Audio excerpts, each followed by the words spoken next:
Hey everyone, and welcome to today's Explainer. We all have daily routines, right? But the really fascinating part is just how much those schedules differ from person to person. Today, we're taking a look at a truly realistic cinematic journey through a typical day. We're going to explore a full schedule from the moment the sun rises to the moment your head hits the pillow, complete with all the smooth transitions in between. So get comfortable as we watch this day unfold. What does your typical day look like? It's a simple question, right? Actually, scratch that.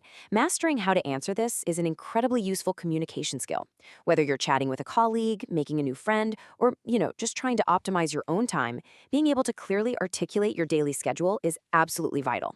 It's basically the universal icebreaker, so let's explore how to best structure and describe those daily rhythms. Which brings us to section 1, waking up and morning habits. Picture this, the sun is just starting to peek through the blinds. The day is beginning, and honestly, those very first actions we take, they literally set the tone for everything that follows. We've got a pretty interesting contrast in how this begins. Maybe you're the early riser whose alarm goes off at 6:30 a.m., and you avoid that snooze button at all costs, because hitting it just makes you sleepier. Or maybe you wake up closer to 7 a.m. But regardless of the exact minute your eyes open, it's what happens next that really matters. At 7 a.m., the bed gets made. And by 7:15, it's time to brush those teeth, wash the face, and drink a big glass of water. Now, I know some people never make their bed, but doing so provides a proven psychological benefit. As the quote says, making your bed helps you start the day with a small success. You've already accomplished something. And pairing that psychological win with a physical one, like drinking water right after brushing your teeth, is just a fantastic way to physically wake up the body. Moving right along to section 2, fueling up with breakfast. They say breakfast is the most important meal of the day, giving us the essential energy we need to tackle the hours ahead. And there are two very different ways people like to fuel up. You might prefer a hearty, traditional breakfast. Eggs, toast, and a warm cup of tea for solid, reliable energy. Or you might opt for a lighter, fresher start, like oatmeal or yogurt paired with fruit. Both are excellent choices, completely depending on how your body prefers to kickstart its engine for the day. Next up is section 3. The workday and lunch.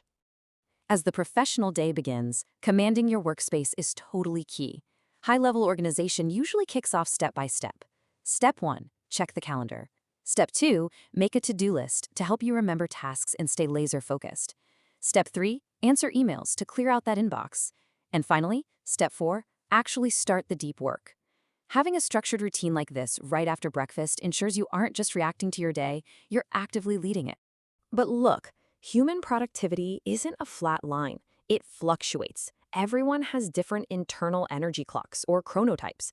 Some operate best in the morning when their mind feels completely fresh. Others are the exact opposite. They hit their creative stride in the afternoon, utilizing that post-lunch focus. Knowing which one you are is absolutely powerful for optimizing your time. A crucial part of sustaining that energy is the midday routine. It's not just about eating. Taking a short walk after lunch breaks the visual fatigue of staring at a glowing computer screen all morning. It helps you feel genuinely refreshed and provides the perfect midday reset before tackling the rest of the afternoon. Okay, let's look at section 4, winding down after work. Imagine the sun beginning to set, casting this nice golden glow as you finally step away from the desk. It's around 5 o'clock, and how people decompress usually falls into two camps. You've got the active wind down, which might look like 45 minutes of solid exercise to burn off the stress of the workday. Then you have the relaxing wind down, immersing yourself in a good book or putting on a favorite podcast. Both are fantastic ways to end the day and shift your brain out of work mode. Which leads us perfectly into section 5, evening routines and sleep. As the sky darkens and our focus turns inward, dinner routines vary wildly. Sometimes life is just incredibly busy, and a quick food delivery is literally a lifesaver. But on other nights, taking the time to slow down and cook a fresh plate of grilled chicken, rice, and vegetables, well, that can be a deeply relaxing ritual in itself. It's a wonderful way to ease the pace of your evening. After dinner, the evening stretches out. Typical habits include spending quality time with family or just unwinding by watching some videos. But one incredibly powerful habit to incorporate is studying a little every day. Practicing English or learning a new skill in small evening bites is proven to be way more effective than trying to study for, exhausting hours once a week. Ultimately, whether we're talking about your study habits, your exercise routine, or just how you wake up on time, consistency is the key. Doing things regularly always yields the greatest results over time. And that consistency absolutely extends to the ultimate reset button, sleep. Aiming for a firm bedtime, whether that's 10:30 p.m. or strictly before 11 p.m., ensures you maintain a regular schedule and actually get the rest you need. The direct benefit? You wake up feeling significantly more energetic, totally ready for the scene to start all over again the next day. All right, let's wrap things up with Section 6, Key Vocabulary Review. Let's quickly check off the foundational building blocks of our day so you have the exact expressions you need to talk about your routine with confidence. We start when we wake up, make the bed, brush our teeth, and have breakfast.